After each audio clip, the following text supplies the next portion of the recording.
ചൂളം അടിക്കുന്നേ? പേരെന്താ? ബഷീർ. എളിയ തോതിൽ ഒരു എഴുത്തുകാരനാണ്. 2.5 കൊല്ലത്തെ തടവ്. ഇപ്പൊ ഞാനിവിടെ തനിച്ചാ. കൂട്ടുകാരെല്ലാം പോയി. പേര് പറഞ്ഞില്ലല്ലോ. നാരായണി. സുന്ദരമായ പേര്. വയസ്സ്?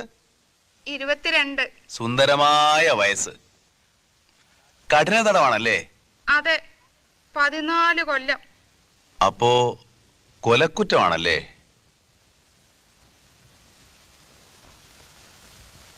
വന്നിട്ട് ഒത്തിരി നാളായോ?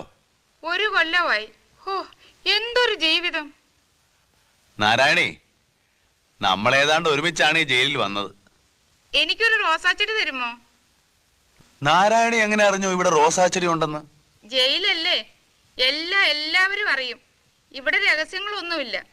തരുമോ? എന്താ മിണ്ടാത്തെ?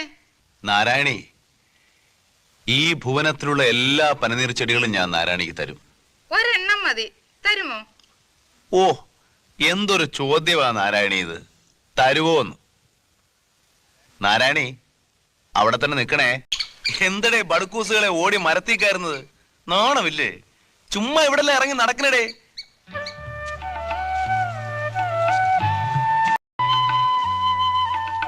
അപ്പൊ നിനക്ക് പൂക്കാൻ അറിയാം.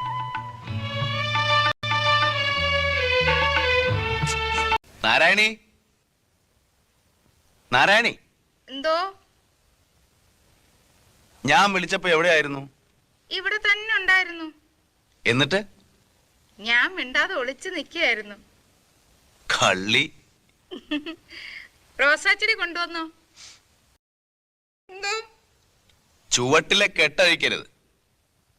ഒരു കുഴി കുഴിച്ച് അതിൽ ഈശ്വരനാമത്തിൽ വെക്കുക. എന്നിട്ട് മണ്ണിട്ട് വെള്ളം ഒഴിക്കണം.